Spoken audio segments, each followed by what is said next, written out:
I'm actually really, really keen to see what happens. Alex, don't pressure me, okay? You're like, that's it. No, I'm not doing it. I'm not buying into this Right, gentle, let's go to the benevolent, start. affectionate pressure of yours, okay?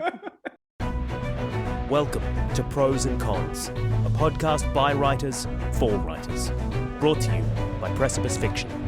Precipice Fiction would like to acknowledge the people of the Eora and Durrag nations as the original custodians and storytellers of the land that this podcast was created on. Hello, folks and people out there, and welcome to Pros and Cons, the podcast by Precipice Fiction, where sometimes we feel like pros and sometimes we feel like cons. With me today is the wonderful Matan and Elul. Oh, thank you. I do feel wonderful today. My name is Matan and Alex. I'm an English teacher and a writer. I also do some editing, and I'm 1/6 of Precipice Fiction. And also we have the lovely Burnham here. Oh, hello. My name's Ali. I'm a writer of books and film. And in comics, there's comics out there. And I also do a lot of programming of creative courses, designing creative writing courses, and just, yeah, that's me. Awesome. And my name is Alex Eldridge. I've been published in a few little, writing journals and things. And I put out my own book of short horror stories a while ago. And that's the bones of it, really. Okay, so today I've wanted to do this for a little while. I wanted to discuss writing momentum and keeping writing momentum specifically. I think this is something all three of us are uniquely qualified to talk about. What we're specifically talking about is having the momentum to get from point dot where you're like, oh, I've got this great idea for a book, and we'll speak specifically about books, but we can talk about screenplays and things if you want, Ali. And then getting from that point to literally the end where you're like, cool, I have a thing that I can now either take to an editor, I can send to a beta reader, I can, I've just got a thing that I can now do something with. And I think that's something that we can all attest to having completed. So look, let's get into it. But before that, I need to find out what you guys are reading and consuming and all that good stuff. So I'll start with you, Ali. Sure. One that I don't know if either of you have heard of. It felt like a show that once Nathan and I started watching it, we're like, oh my gosh, the whole world is sleeping on this show. So it's called Sugar, and I believe it's available on Amazon Prime. No, it's on Apple. It's on Apple. It's called Sugar, the elusive and it's third. yes, the one service. that sometimes not all people have. Yeah. So the Apple streaming service. It's starring Colin Farrell. And this wonderful thing was happening that we're watching at the same time. We're watching the Penguin, Cool. and he's two different people across these two different shows. It was mind-bending to watch these two shows at the same time, because you're like, how is he achieving both these extremes?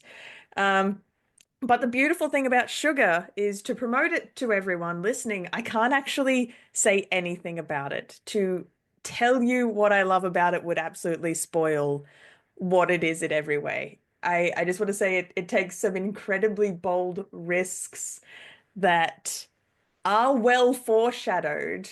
So by episode 3, like, Nathan and I are turning to each other and we're like, this show's a little bit off kilter, right? Like, you think, okay, so you go and watch the trailer. Go and watch the trailer for Sugar, and you're like, I'm going to sit down, and this looks like an awesome, hard-boiled, classic love letter to noir detective. Okay. And it's just fully immersed in that vibe and energy, and you're just like, oh, Colin Farrell narrating over the top, and you're like, yeah, okay, I dig this vibe. But yes, by about episode 3, Nathan and I are exchanging side eyes, and we're like, there's something off kilter, right? And then anyway, I won't say anything, but we're like guessing at what it could be, and suddenly there was this whole meta layer of enjoying the show, of the something off kilter, and we were absolutely rewarded for our enthusiasm. So yes, go watch it, go enjoy the bold choices the show makes, and that's all I can really say. That's awesome. That actually reminds me really weirdly of the promo material for the game Bloodborne. It was sort of done as just this, oh, hey, it's gothic horror and it's spooky and there's werewolves and stuff. And then you get into it and you, about a third of the way through the game, you realize there's a whole lot of other stuff going on here. So that's a fun little parallel. Awesome. Yeah. All right, okay, well, I'll have to check out that trailer. Even just the fact that they in no way in the advertising hinted at this whole other element to this show. I'm like, we're living in the age of getting the entire plot in trailers these days. Yeah, just the fact that the trailer was so dedicated to this is what it is, and you dive into it and you're like, yeah, sick. Awesome. No, it's beautiful. Good. Wonderful. That's very cool. Very keen to see that. What about you, Matan? What are you consuming? It just occurred to me that surely there's a way to monetize this section that we're doing, where we're just basically giving free advertising to everybody. Like Bloodborne, Amazon. Who's thought about Amazon streaming in the last 2 years? And now Ali's just sending a bunch of random people to get a subscription. And Apple as well. Sorry, Apple streaming. My bad. Even worse. That's my point. Why are we doing this for free? Listen, listeners. Give us money, Apple. Give us money. Where the hacks? Do not You're right, subscribe to anything until I set up the promo code. Okay. Hold on. We need a promo Hold code. on to your money. I will see what I can do about this. Suddenly we sign in next week and Matan's just talking about romantasy nonstop. Completely different taste out of nowhere. Okay, as he's being bribed. Just really loving the Sarah J. Maas. Speaking of my ever-growing, ever-spreading, ever-shifting tastes, I'm reading this incredible book, and I was a bit scared about recommending it because, by God, I did not know how to say the name of the author. Okay. I'm kind of hoping you two, being eloquent readers, will help me. The book is Americana. Rings a bell? No? By... Maybe. Okay, I'll just try. Chimamanda Ngozi Adichie. Yeah, I'm not having a crack at that. Okay. She's an incredible Nigerian writer. Apparently quite famous recently. It came out not too long ago. Anyway, she's a terrific writer. Americana is the book of... What I like is that it kind of twists the obvious immigrant story. Rather than have a Nigerian person in her story come to America, she's got a Nigerian immigrant returning to Nigeria after spending 15 years in America. Wow. And the way it's presented is not, and again, I hope I'm not stepping on any toes here, but it's not as like this civilized, rich ex-immigrant coming back and fixing everything. It's the opposite. It's the ex-immigrant finding the beauty of what the home country has to offer. And at the beginning of the story, everybody's kind of crazy. They think she's crazy. Like, why would you go back? You're successful. You're studying in Princeton. You got everything you want. You got this very, very handsome American guy who wants to marry you. Why do you keep thinking about an African country? Yeah. And the writing is terrific, and it hits all the spots. Highly recommended. And Madame Author, if you ever listen to this, I really apologize for butchering your name. I looked it up, and I think you did an okay job for a run up and a jump at that one. So yeah, it almost sounds like it's like almost like an anti-white savior story. You know what I mean? Yeah. It's just like, hey, this is what it would be like if we just returned to the thing. That's cool. I like that. Okay, cool. And I've been looking at when you just get into an author and you really kind of deep dive into them and read one book and you're like, I got to get some more of this, and then you like get another one and you're like, oh wow, I'm in too deep now. I'll get the Stephen King counter running. It's not Mr. King actually. It's a guy called Adam Neville. I keep wanting to say Aaron Neville. I don't know why. And I spoke about his work last time, The Ritual, which was a really good, really tight thriller about some guys who get lost in the woods. Spooky stuff happens. It goes a little bit left the field in the middle, but it's pretty straight down the middle. But this one I'm reading now, Apartment 16, I'm listening to it as an audiobook, is like dual narrator, and it's like a take on the haunted house thing, but there's just very unsettling, which is what you want and expect of a horror book. But it kind of... I'm on this constant quixotic quest to find the more horrific horror stuff, and not necessarily like, blood and guts, but more like just unsettling and mind-bending. And I think this is the next stage of that. Found the next flavor Yes, you wanted. and that makes me very happy. In your palate. Yes, exactly. Just being like, yes, this is giving me the Lovecraft without the Lovecraft. You know, it's very nice. good. It's very, very good. Much, yes, it's deeper and richer than the first novel, I think. So, yeah, and the guy is lovely as well. I sort of I made a post on a Facebook group that I'm in, a horror books group, just saying like how much I love this novel, and he responded to me and was like, "Hey, thank you. A lot of people think this book is shit. Really? So thank you for saying it's good." Did you? It is good. So either you're both wrong, or yeah, exactly.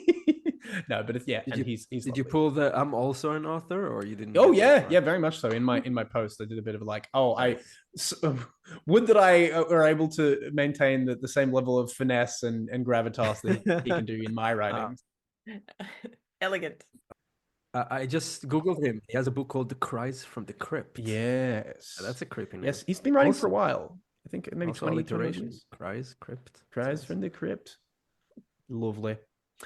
Okay. All right. So let's get into the meat of this episode here. The way I wanted to sort of structure this is in two sort of different modes. So the first thing is for people who kind of can't start or sort of restart their writing. So people who are like, look, I've got this idea. I want to get started and I really want to dig into it, but I'm just either afraid or got a block, or like I'm struggling to get this going, or hey, maybe I've done this for a while and I've kind of taken a few months off and now I'm really struggling to find my way back in. There's a whole bunch of sort of tips and things I've got through that. So I'll go through each of these and then I'll kind of open it up to discussion, and you guys can argue with me, or give me your own versions of these.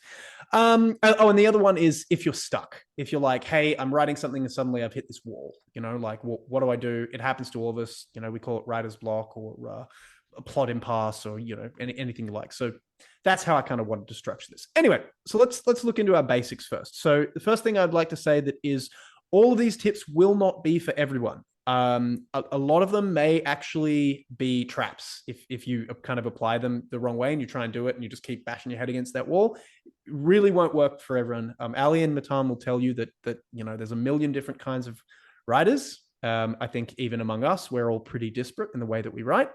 So if you try and do one of these and it doesn't really work out for you, that's okay. You just have to find what sort of works for you. The second thing I'd say, just in terms of basics, is consistency is your friend. Here we go. I'm mentioning Stephen King.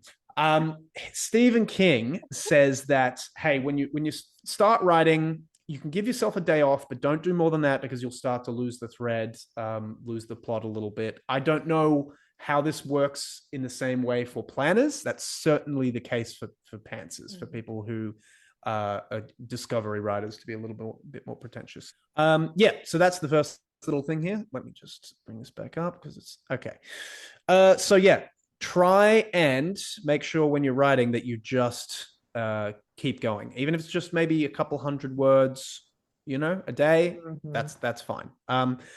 So the other thing is a few more little things here. You'll usually get a grace period when you start writing. You usually get a bit of a jump start. For me, when I'm writing novels, it tends to be between 15 and 20,000 words, where I just get them free and I don't really have to dig into them too hard. Free trial to words. Did you just say? Did you just say 20,000 words for free? Yeah. If I'm writing something that's going to ball out at about 80,000, I'll get about a quarter Alex, of that. that's not a jump. That's a time warp. Fair enough. And look, Tom's like, where do I sign up? That's like 5 months of my life. Do you guys? This is probably a good part to jump into it. Do you guys find that you get a bit of like a hey, the iron is hot. We're really getting through it. You don't have as many of those murky days where you're like, oh god, it's sludge. I hate it. It's project to project for me, in that I would struggle to put a number on it. At this point in the story, I'll fall off the wagon. Some stories I can get to the halfway point before I feel like I've got to change the gears and come at it with a new strategy because I've lost the initial momentum. Other stories, it could be like page 2. And I'm like, oh no, that's certainly happened. I've certainly got that. Yeah. That's as much steam as that one had. And but if I still all right, it's on you, kid. Yes, Yeah. that I have to come back to it in a different way. So yeah, no, it's I know what you mean by grace period in Yeah. that some of it you get really easily, but it's It depends. Yeah. completely depends on the That's different fair. That's idea. very fair. You know, my gym teacher, when trying to encourage us to finish the 2,000 meters sprint or dash or whatever you want to call it, he used to say, start as fast as you can and just raise the speed as you go. Oh. So I'll describe this effort as it starts hard and it gets harder. It Yay, doesn't writing. start easy. That's Okay? fair. Okay. No, I Yeah. did say I'm going to put my positive hat.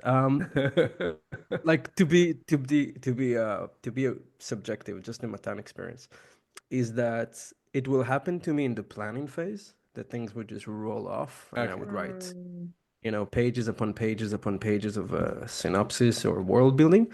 But the actual putting down the blocks usually happens in small chunks for me right from the start. Sure. Yeah, okay. That's fair. And it should be said as well, like those 20,000 words that I get, 15 to 20,000, they may not all or even half appear in the book. So it's not like I really get them free. It's just like, hey, here's a little taster, and you might have to go and delete all of it later. Not delete. I would never delete, but I might put it in a separate file that doesn't get used. So yeah, your mileage may vary. Let's say that. Okay. And then look, the final basic tip, this covers everyone, is look, read good books in your genre for inspiration while you're writing. This is such an underrated tool. I only really started doing it recently, being like, hey, if I'm gonna be writing this sort of book, I should be reading this sort of book.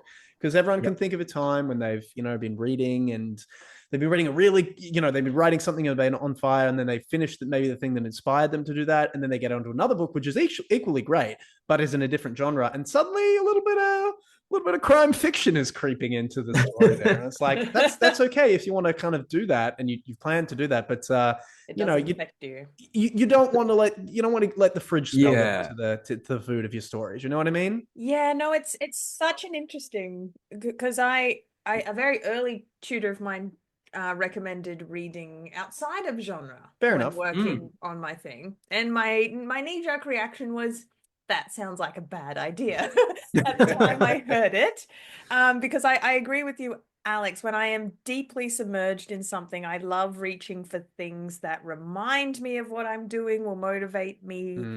I can witness how an author does something and I'm like, oh yeah, that's how you can approach that. That's how you can crack that.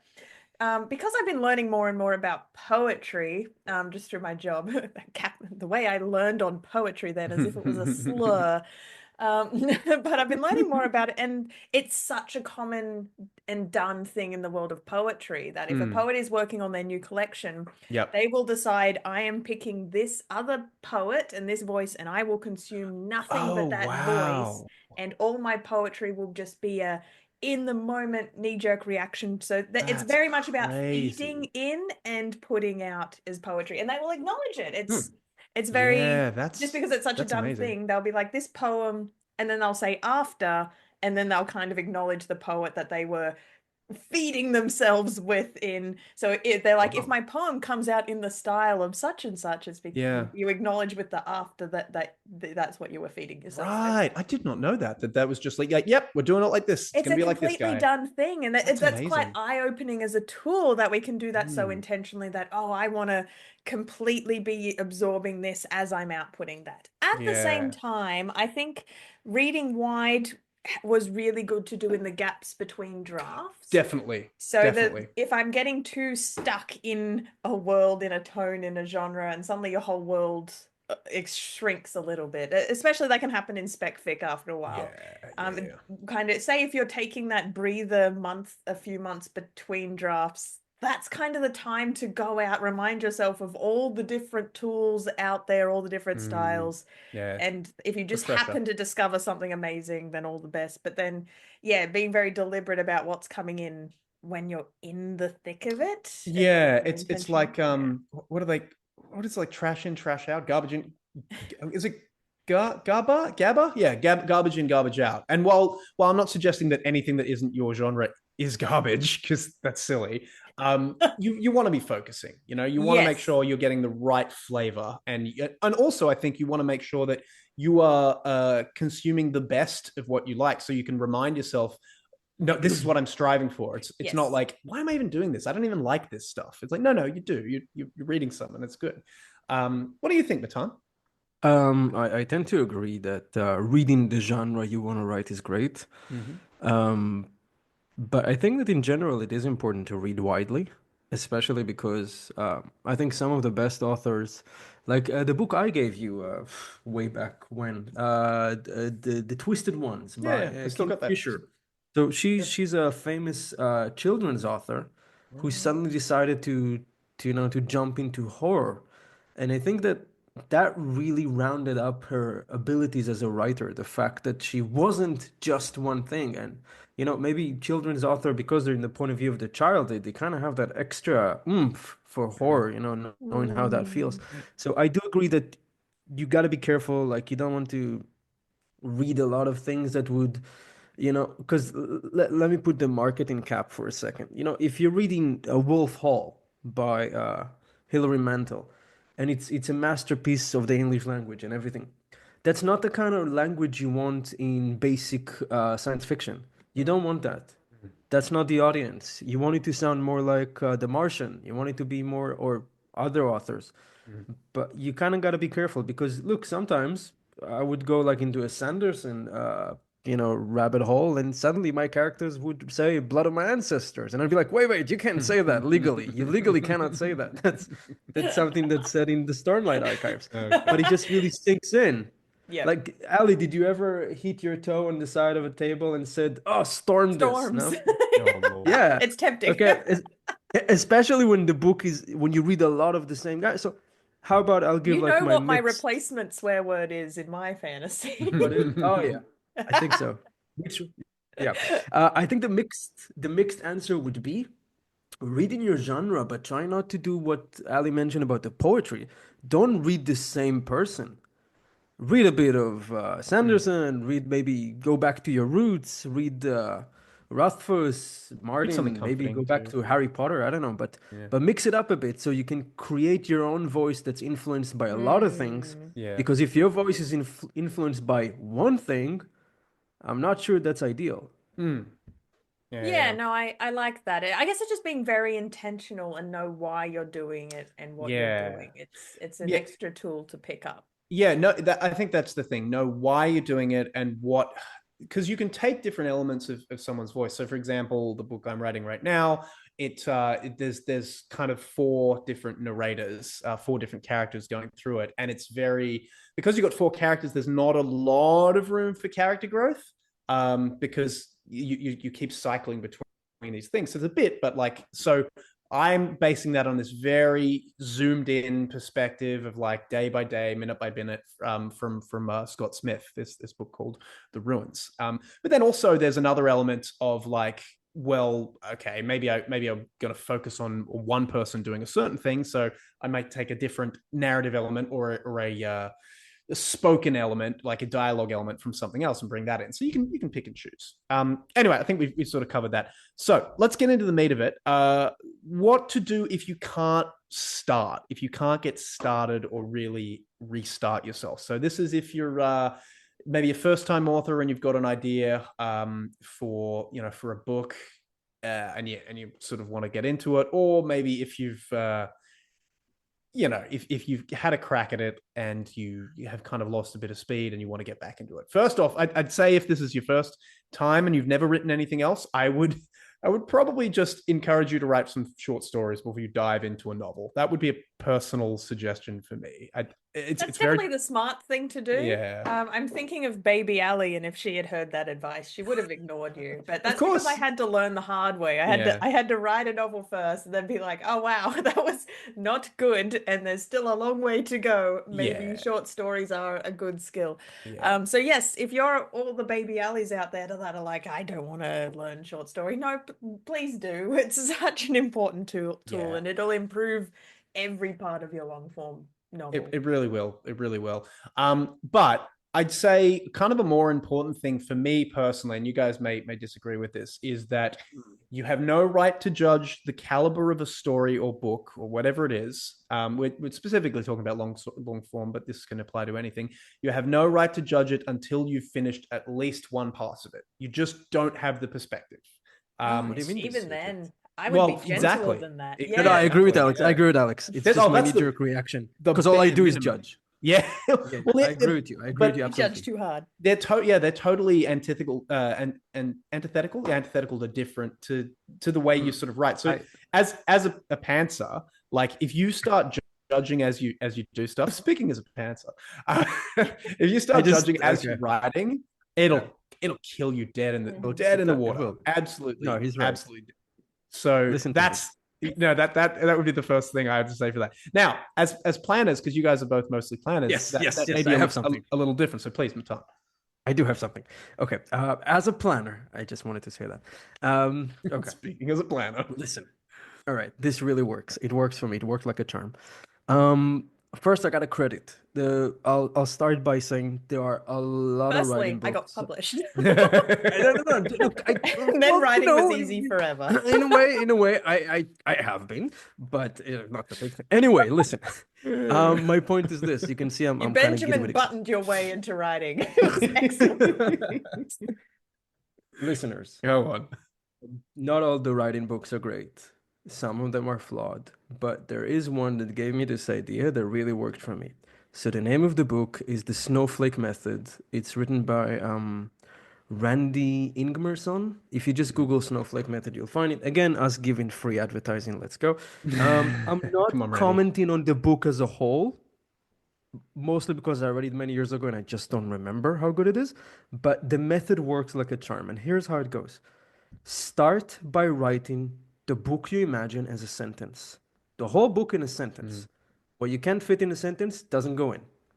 Follow that up by writing that book as a paragraph. It's okay if your paragraph is different than the sentence, if things have changed. Don't touch the sentence. Leave it as it was. Then write it as 4 paragraphs. The whole thing, just tell it. What's happening? What's happening to who? And then the final version is write your book in as many pages as you need to just tell the story to yourself. Just what's happening in your book. Don't try to make it pretty. If your voice leaks into it, huzzah. But that's not the point.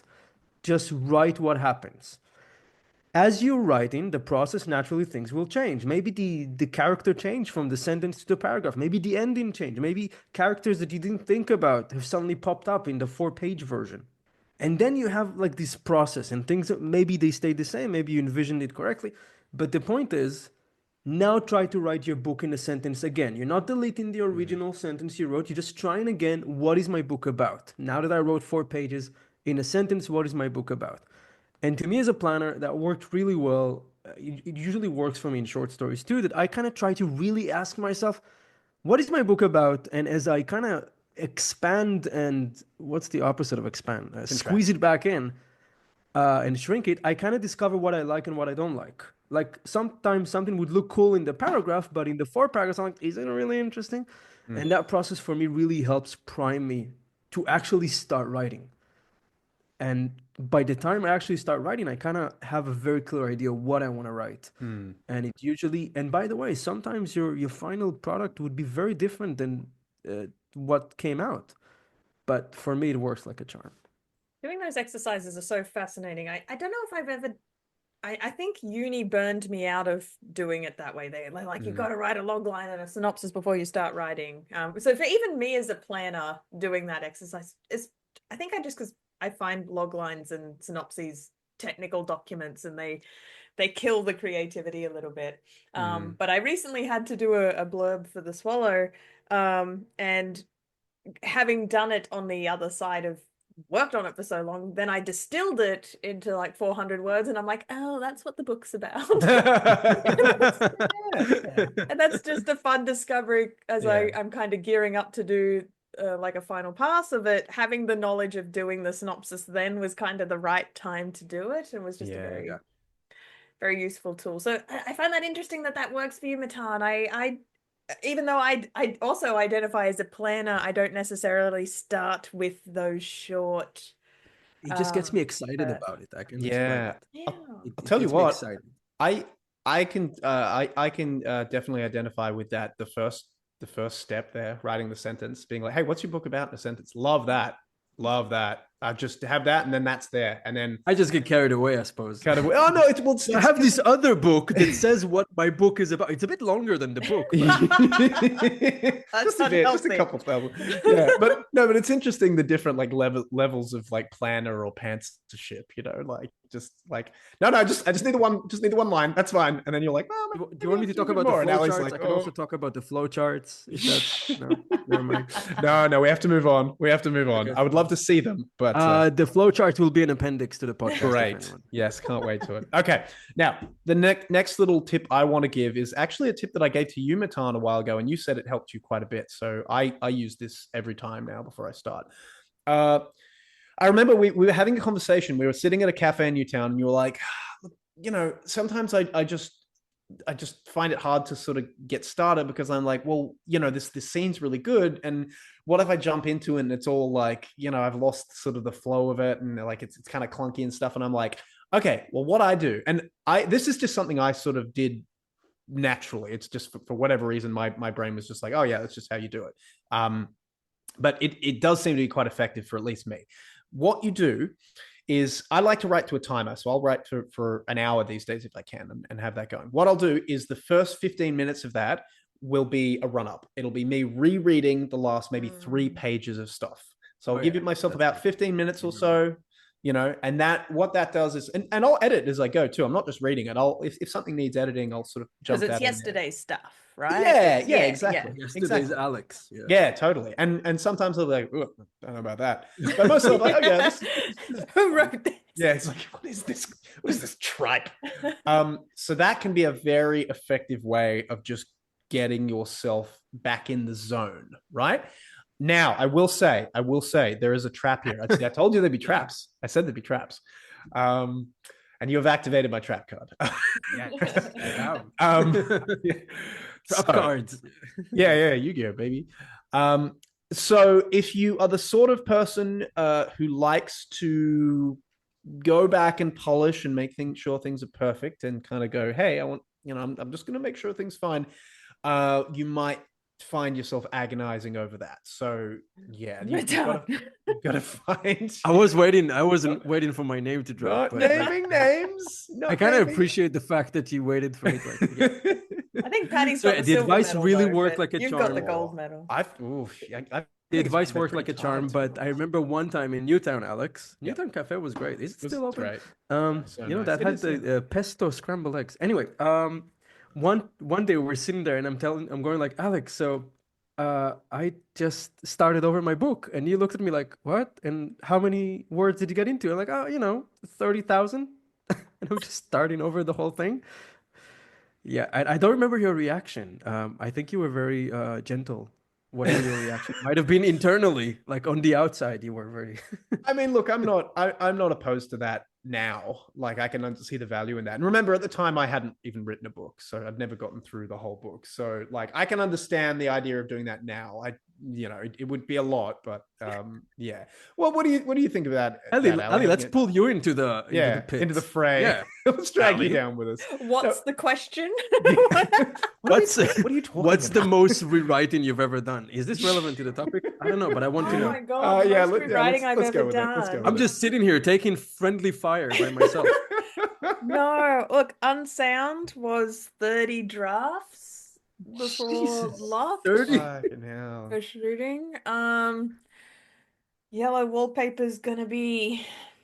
I'm gonna be doing draft 7 start of next year, which is better because if I can come in at under 15 drafts for Yellow Wallpaper, that means I've doubled my efficiency. Yeah, that's how math works. That's a net win. Yeah. A glass half full, a glass third full. Poor Majesty's been through the ringer, and because I've had enough time away from it, this thing has happened where I kind of want to write the whole thing again the day I come back to Ali, it. I want to do that too. I want to do that You too. see? It's I really was valid, isn't thinking it? it this morning. I was Look, looking at my wife, this is actually a and I'm point like, I I'm wanted just to gonna make. rewrite Absolution from scratch. Yeah, That's what let's I'm just start again and it'll be better. No, so I He made this looked at point me down like when I'm I was crazy. planning for Alex, but this idea of being aware of at the rate at which your taste grows and the rate at which your skill grows. And for me, Yes. these are two different metrics.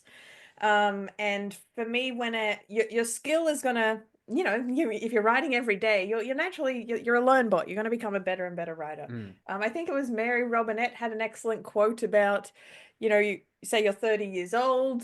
That means you've had 30 years at being a human. Then she asks her student, how many years have you been writing? They're like 3. And she's like, well, you've got 30 years of being a human. You've got 3 years of being a writer. Like, these things are not equal. Your skill level and your taste level are at different points. That's an That's a interesting very cool take way on to- it. Like, yeah, and I feel with Majesty, because I've spent 2 years away from it, like every draft of Majesty was usually because my skill rate was growing, and I'm like, I want to do another draft to make sure, like, because that's you spotting the things you want to change, right? Your skill's growing, you're like, oh, I can edit that to make it better, better, better.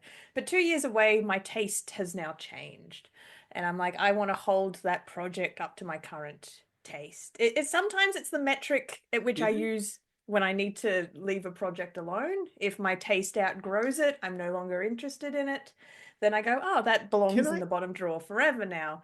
But if the idea still, like, Majesty is still chipping away at me, so I'm like, okay, that it's worthy of pulling out of the bottom drawer, and I will do the fresh pass to bring it up to where my taste is now, and it's like worth the work. okay, Yeah. so defining the metric of taste, do you mean like this idea still has power for me and is still interesting to me on some level? Is We that had it what you mean? explained to us at film school, this idea that we grow up on a palette of Scorsese films and Sure. Spielberg's, like the best of the best. And then Yeah. we sit down and make our short film.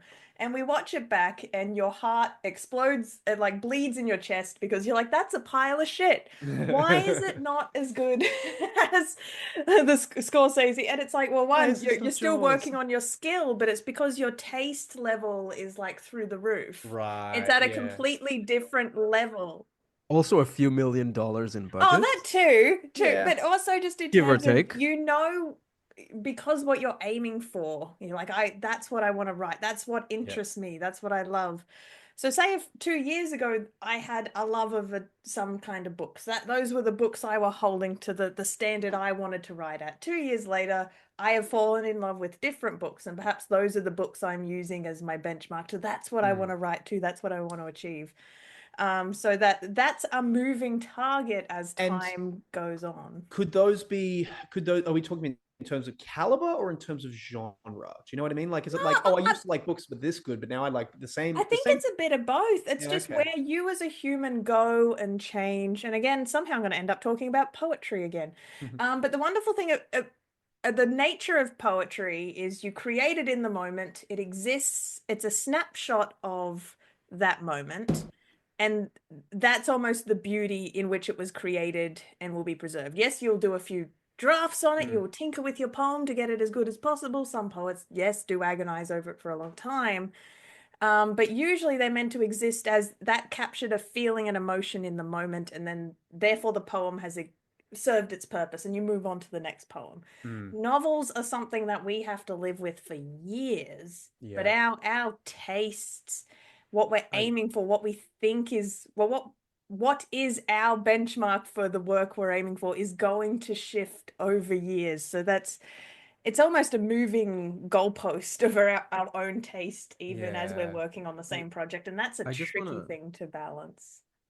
I really want to agree with everything Ali said about it. Like, the taste is such an important thing, which I want to lead it to a different point, is that there's really value in what Alex said at the beginning of the podcast, which is try to do it over a short period of time consistently. Yes. just consistently try to make it a process that happens in a chunk, and then, like Ali said, do passes. Passes can have gaps between them, Yes. but Yeah. not reaching the finish line for whatever reason makes it very hard to later reach the finish line. Yes. Usually, if I finish something, I finish it in time. And if I don't finish it in time, it usually becomes this Frankenstein's monster of unfinished plots and arcs that just is very hard to push something you left behind to the finish line. Yeah. Which is why maybe me and Ali sometimes look at massive works and say, like, I'm just going to do the whole thing start again. Yeah. Yeah. I see. And I understand that. So I can force myself to go back to a project, and I have done it before. I was actually going to one of my points, like if you are the sort of person who can take a break and come back to it, and that's not a trap for you, which it can be, then sometimes that's good. Sometimes you just need to sit down and just be like, I've been banging my head against this wall for too long. I just need to stop this for a bit. And I have successfully done that and come back to it. No, but it is hard. It is difficult, It is especially if your tastes are changing and you're like, oh, but I have this thing I want to do. That I feel like that's the biggest thing. Just being like, hey, I really want to do this other thing because I've got this idea burning right now. This idea that I've put like 50,000 words in, that doesn't seem as fun anymore. And look, I know we've all got trunks full of like 15 and 20 and 30,000 word things that we've been like, I don't know, I don't want to do that anymore. And that's fine. That's normal as well. But Yeah, it is. if you can do it and you're like, no, I believe in this. Actually, this is something I realized really recently. So I've always had this thought with people who will go on the same novel for a really long time and go like, no, I need to make it better. I need to get like, that's always perplexed me because I'm like, how do you know that your idea is good enough? That's always the thing for me. I'm like, how do I know this idea is good enough? And then with the novel I've had right now, I'm like, no, I like this idea for its own sake. I like it. It's a little log line. I know I can make that. I can actually go through the whole thing and write it, and I can get that done. And if it's crap, I still think I could go back and rewrite it. And that's how I know, like, no, you have to lean into this.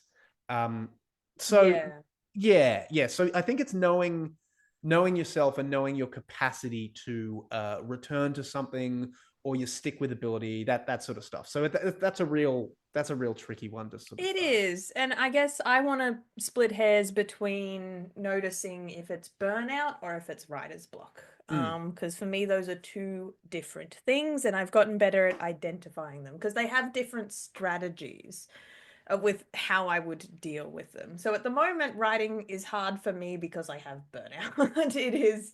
That's just a me thing. There's too many other things going on. And if I were to sit down and write at the minute, I wouldn't necessarily enjoy it in the same way. It would just become another task. Burnout is that thing where even the things you know you love, you should love, you don't love. Like that's when you know you've kind of reached that point. And the only way to deal with it is a wonderful bit of advice I was given is all you really have control over is sitting down and creating the circumstances under which creativity can happen.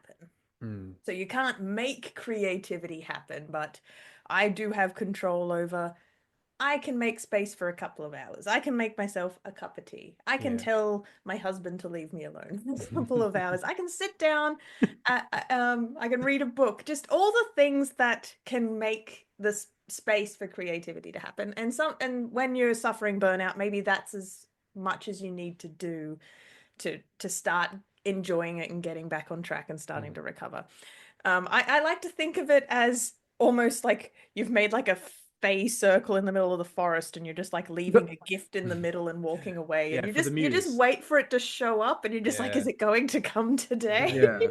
And that gift could just be me putting it down 200 words. But you're there, you've rocked up, you've like made the little marshmallow package that you put in the middle of the circle. It's not like you were just like, he's not coming today, like you showed up. That's the important thing. What if it shows up and it follows you home? That's exactly what I want. And it's dark.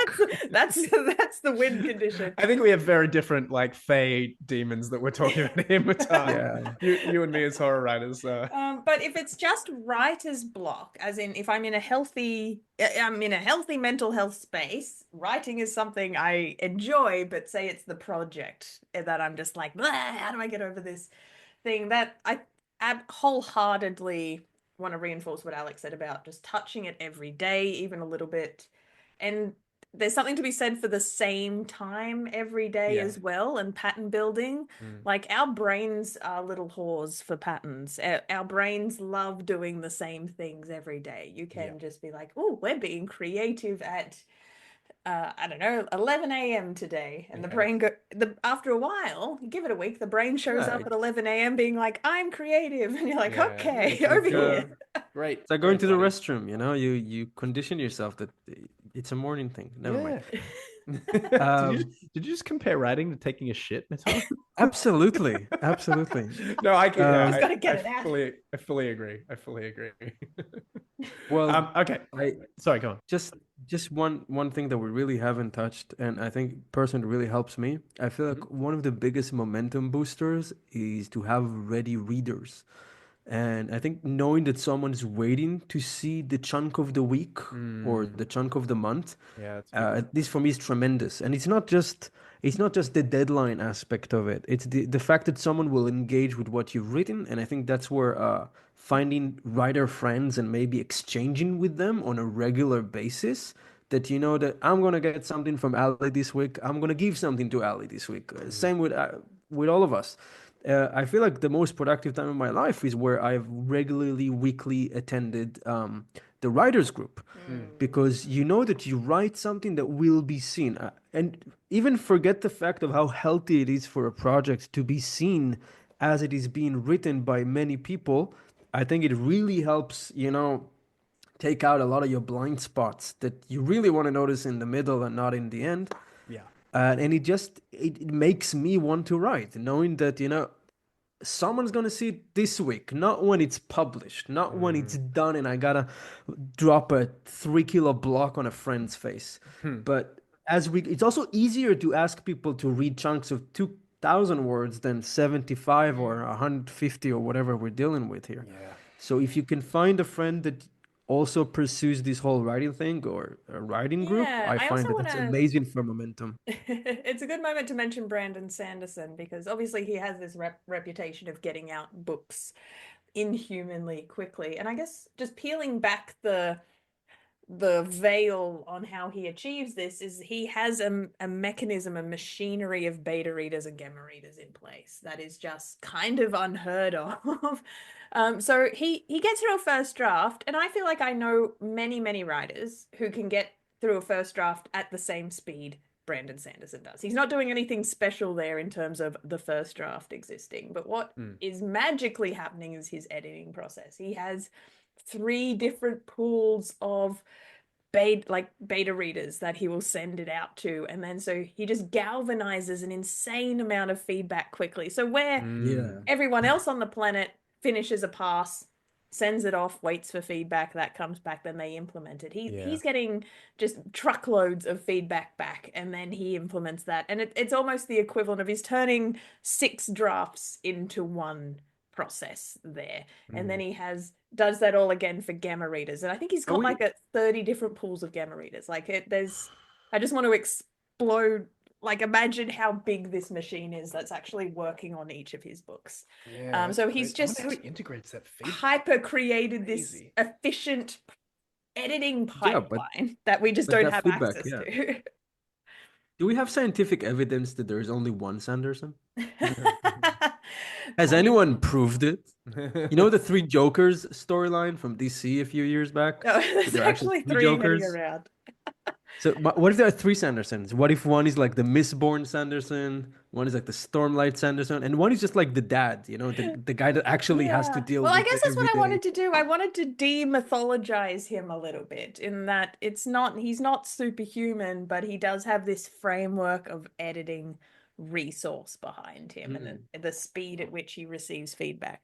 So, you know, even poor Georgie boy doesn't have that kind of oiled machine work helping him Who's out. Georgie boy? Who is Georgie boy? Martin, right? Yeah, George R. R. Martin. Oh, yeah. I was trying really hard not to bring him up today. Oh, we shouldn't kick him out of sympathy, down. really, out of sympathy, if anything else. We just link him our podcast episode. I'll probably do an Elden Ring too. It'll be fine. Yeah, he's just over it. He's just over. Sorry, I but feel just over real, it. I feel My real my bad for theory that guy. is just the sheer rapid success and exposure and critical response has Yeah. just murdered that poor man's He's got the love bend. for his story. Yeah. Maybe not love, but just the motivation Excitement to he write needs it. to Yeah. work to write it has been murdered. Well, it's okay. Good for him. I mean, that's not a bad ending for a writer. You know, that's not Yeah, a I feel bad like if we all outcome. forgot about him and people stopped asking him questions, he might actually be more creative. I think he needs to happen in the dark. Yeah. In It's just obscurity. he's like the opposite of a plant. It's just the light kills him. Yes. He's like a vampire. He's a vampire. What's that Yeah. particle What if effect? they- Like wave particles? Oh, that yeah, if where they're it's- observed, they if you behave observe, change differently. acts But if you differently. look That's- away, yeah. then they write the winds that's of gonna- winter. So What if he Kill him fight? now. What if he fakes his own Heisenberg effect? I death? think it's the Heisenberg effect. yeah, fakes his What own. if he I fakes think his he own should death at this just point. to- Yeah, and then bequeath it, And then to he writes it. himself. Yeah, bequeath it to himself as a pen name and be like, "Oh, I was very close to George R. R. Martin." Like that's actually. And then there's genius. like an interview, and it's George R. Martin shaved and Yeah. like with, he has got red the cap hair. backwards. Yeah, like. So how did you meet Mr. Martin? Just shaved everything but the mustache. Reddit. Yeah. All right. Okay. So another one. This is a really simple one, and I've done it a few times myself. Just write somewhere different. You know, just go somewhere different where you haven't written Where? before. Oh, like physical space. Yeah, physically go somewhere different. Oh, okay. Well, that's actually part two of it. Yeah. So physically, you know, if you usually write at home, go to a cafe. Take your stuff to a cafe. See if it just jigs something different. Another take on that is go to a different part of your story. Like the other day, I was writing this thing, and I was just like, I don't know where this goes. I don't know what these characters are doing anymore. And then I just went right back to the beginning and wrote basically a short story that was the prologue of it, like about these two guys on a Thai fishing boat. And I didn't finish it, but like I read it back and I was like, no, I like what I've written. That's fine. And that kind of just rejigged me to be like, okay, cool. I know what I'm. Fascinating. Yeah. For the life of me, that's probably the most terrifying thing Yeah, I that's could think of crazy. is trying to Elaborate. Explain. What do you mean? yeah, like skipping ahead and writing somewhere in the future or Oh, I didn't say skipping ahead. I didn't say that. You that jumped back. Yeah, I went Yeah. back. You know, which is Ooh, I ooh. couldn't go ahead. I'm with you on that one, Ali. But That's I've heard too- of writers that do No, that. And I'm no, like, what's couldn't wrong do with it. your head? Yeah, no, couldn't I do love that. that you can do that, but it's like watching a contortionist and you're like, the but hang elbow shouldn't go there. You're a planner, right? So you've got to what's going to happen. That's theoretically, still not how right? it works, though. It's yes, That's not I the know how the magic, plot Alex. goes. Look, Alex, I know the sun is eventually going to explode and kill us all. That doesn't mean I want to see it. No, let me Oh, try I and have to explain clip it. that. Say as a planner, I know how the plot's going to go, but the pacing still needs to be worked start to finish. Like Yeah, that okay. needs to be threaded out in real time. The voice needs to be threaded out in real time to Yeah, try and write that's different fair. sections and then just like mash them together. These puzzle pieces won't fit. Like in Yeah, I theory, agree. yes, it might be a fast way for me to get the raw words out, but it just means more work in the editing because it would. I feel like I would have to throw out so much. Maybe that's the life of Yeah. a pantser, though. I don't know, because like I said, I would never go to the future part of it. Like that's just not something I would do. But in terms of like, oh, hey, look, I'm missing this one bit. Oh, this little bit of character and like development came to me, but that actually has to happen way back there. I have no problem jumping back and just inserting that and being like, cool. How are you That- so relaxed about this process? How are you so calm all the time? I'm sitting in my chair sweating when you're describing this blasphemous, like method. Like I admire you, Alex. What do you mean, I like would- going back and like writing within? if I go back, I'm rewriting everything. Oh. The whole thing from starts that moment again. on. Okay, so Yes. you're at the ultimate end of that way. Everything has cannot to be fully trusted to linear go the whole back. time. Okay, yeah, right, yeah. So I told you guys there'd be traps. So yeah, you some people can't do it. Like okay, so there's definitely someone. I reckon one of us in the writers group. I think maybe Phoenix or maybe James. I reckon they could probably just be like, no, we're gonna write the end. Gonna go write the end now. Like I think reckon. James is admitted to this. Yes, And I think it's James. Yeah, insane. admit it, like it's Yeah, a yeah. crime. Right? So that's the far end. Lock him right? up.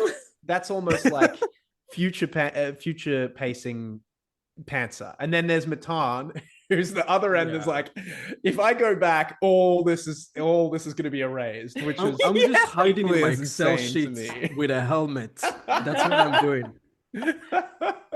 That's crazy. And then me and Ali are somewhere in the middle. We're like, yeah. Could you go back and like just insert a scene, you know, where you're like, oh, that should go in there. Like maybe inserting scenes. That's what I'm talking about. Yeah.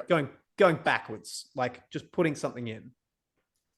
I wouldn't like it. It wouldn't feel natural. Okay. But I could do it under duress. If you put a gun to my arm, yeah. Yeah. I wanted to offer another one, as you mentioned, Please. just writing in different locations. So something to keep me motivated during a long form project. So say, yes, I am touching it a little bit each day. I'm doing all the right things, but I'm still staring down the barrel of a several month long process, and I have to stay interested in this thing. I do a lot of like little kitsch aesthetic choices where I start to make whatever I'm writing my personality a little bit. Maybe you guys have observed it. Oh, I get it. Did you kidnap a Royal Navy ship recently? Oh yes, all those mutinies I committed had something to do with it. But no, like look at the shelf behind me. Like you can see like a mini boat, and I'm like, aren't boats cool? And now I'm really into boats. That is very cute. And then I bought a hat, and my husband gifted me a sword because he knew I was into swords. And it just starts. I like these little. I start collecting all the little treasures that are like part of this wider world that I've deeply embedded myself into. I've done it a little bit with Metropia as well, like a few like Art Deco, like I have this jacket that's very Metropius, and I recently saw an Art Deco dress, and I'm like, fuck yeah, buying that because it's just these things are now part of my outwards aesthetic, and I don't know, there's a conversation with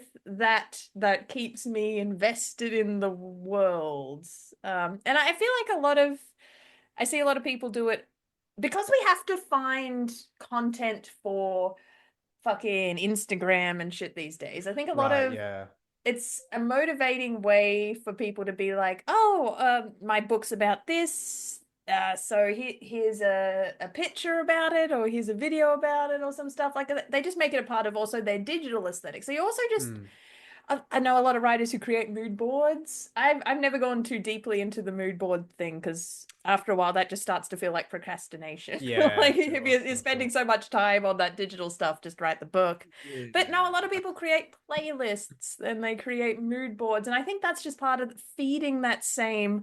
I'm burying myself into this world in as many different ways as possible. It's similar to the reading in the same genre almost. You're feeding the same. Yeah. I feel like that's the other side of that coin. Yeah. Like I'm going to Ali, embody never this. write a serial killer story, okay? No. I would go all method writing. Well, I mean that apparently like what's his name? The guy who he used to be Elvis, and now he was most recently in June. Oh, Used Austin to be Butler. Elvis? What? Sorry, Austin Butler. He first he was in Elvis, and he committed really hard to the bit of Elvis so much that he still apparently has a bit of a Southern accent, where he didn't before. But then like people were like, when he did June, they were like, you can't do that again because like we can't be around like because the guy's like a vicious murderer. Wow. So he's like, so he'd like turn it on and off a little bit, but like that's like the like method writers. That's the new thing. Writers, yeah. Method I like the idea. writers. I don't really have a lot of stuff. I can't imagine myself being like, I'm gonna get the things to do that. Like, I don't know. But I don't know, Alex. What do you mean? I mean, I don't want to put you on the spot, No, but no, you no, got a go bit. on. I mean, you do have a bit of miles in you. Oh yeah, okay, fair enough. But that's. I mean, I don't know that you've been running hit jobs or for the underworld, but I don't have any DeLoreans. Put it that way. No, but I think embodying a character is different. Like, okay, the guy I'm reading right now, it's really interesting to compare the two books because they're written quite close together, and there's this real through line of fuck London. Like, there you go. Sorry, I exactly. saw another example of my little But yeah, no, in that he's like there's two main sort of protagonists, and there was one actual protagonist and one of the two protagonists in the other book, and they're both like kind of down and out starving artists. Like London eats you up and spits you out, and it's a through line going through it. So I feel like that's a thing. We self mythologize a little. What's the word? Self-insert, author insert. Like I think you can't help but do that a little. Like a Harry Potter fanfic, basically. I was thinking Sorry, more you said self-insert and it just jumped into my head. I'm sorry. Yeah, no, I suppose so. it's less about, I don't know, the self enjoyment of it. Like less about the masturbatory elements and more just, I think it is the immersion. Staying in the world. Yeah. And you're feeding those senses. You're keeping yourself reminded of it. I think it's just, if you never let it out of your peripheries for too long, then you're like, oh yes, and you can just sink back into the world with visual triggers or sound triggers if you're a playlist person. I think I like that, the idea of the playlist stuff. To wrap it up, my last point, and we've sort of covered this already, but I want to go at it again because I think it's nice and it's good. If you're getting stuck with something, talk with your writer friends about it. I've had numerous conversations with Matan, with Paddy. I'm sure we've spoken about plotting stuff before, Ali. No, I never talked to you. Yeah, Actually, I've hated you this whole time. Secret grudge. Yeah. No, but it really helps. Just work through something. Sometimes just the act of saying it out loud, you're like, oh well, of course that's the next thing that's going to happen. But even if not, then one of your friends might. And some people you just want to keep it all under wraps until it's done, and that's totally fair as well. But sometimes it can be good just to, free up a bit in the plot or whatever, just by going, hey, so this happens and then this happens and this happens. I don't know what happens after that. And, you can get a bit of that. Ali, have you ever got a bit of inspiration from sort of explaining something and someone going like, oh, how about that? For me, it's really useful for clarifying. It's maybe I kind of throw all my pieces into the air and I can be like, I know all this happens, but like, I don't know what connects them all. Like, it's almost when there's too many pieces on the board and it's the time I need to find the through line. And it's when you want to come to editing it down and making it succinct as possible. Yeah. I find other people's opinions really good at being like, that reading thing you're talking about over there has nothing to do with this through line you want to hone in on. Yeah. I'm like, oh yeah, you're right. So outside eyes are so good for that, for the perspective. I have too many toys. Help me find the only ones that deserve to be here to tell the best story possible. Totally. What about you, Matan? Have you ever got like a little bit of help with the plot? Oh yeah, absolutely. I had heaps of conversations with you about like that kind of stuff. Yeah. In general, it does help to talk about your book sometimes. I would say be careful though, because talking instead of writing is addictive and easy and fun. It's a lot easier to describe your book than to actually sit down and write it. And the gratification of saying all the cool things that you planned out can, for some of us, the less disciplined of us, can kind of substitute for the actual pleasure of showing something that you wrote to someone. And I think never underestimate the value of a cold reader, if that makes sense. Someone who has no freaking clue what's going to be on the page. But absolutely, yeah, I cannot stress enough how helpful it can be in a tangled. Like, I would just say to one of you guys, like, I generally don't know if this makes sense. I need you guys to like tell me what you think.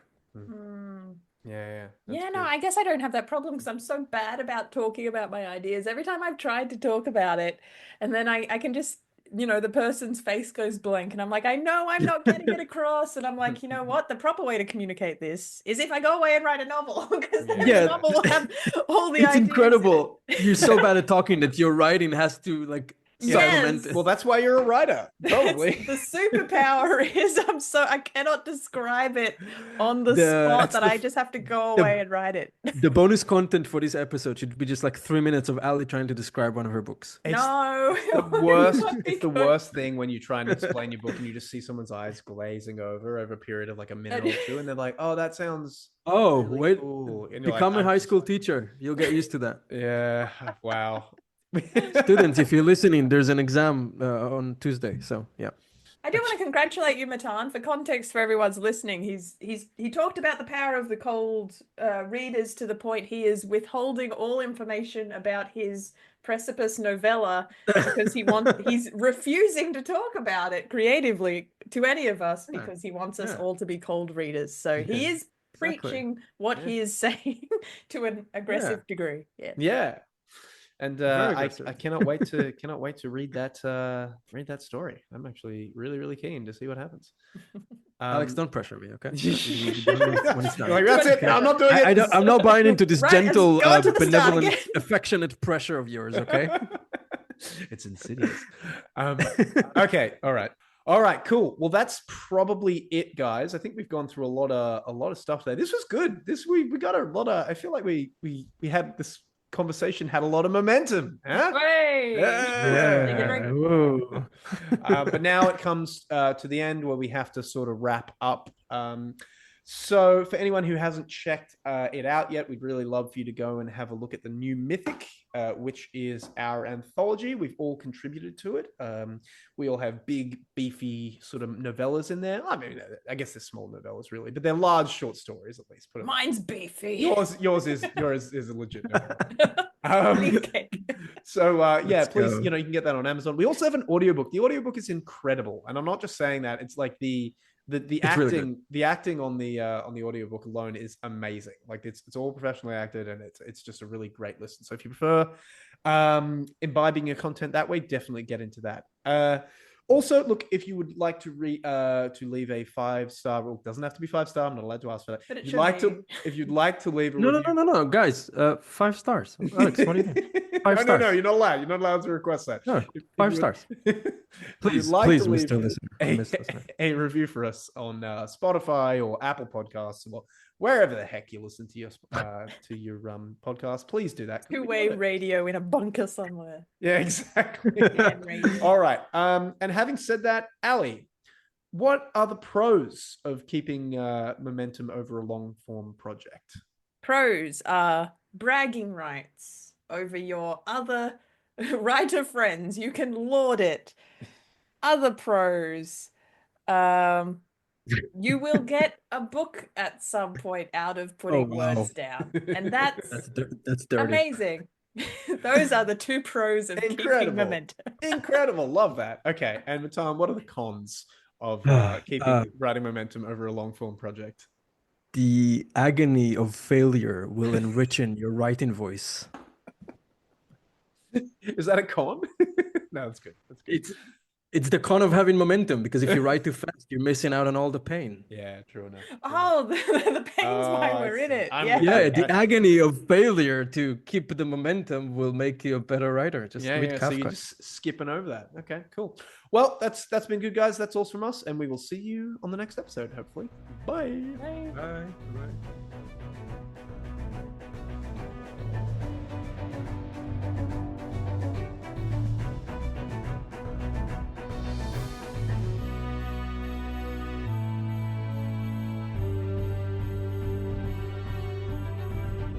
You're listening to Prose and Cons, a Precipice Fiction podcast.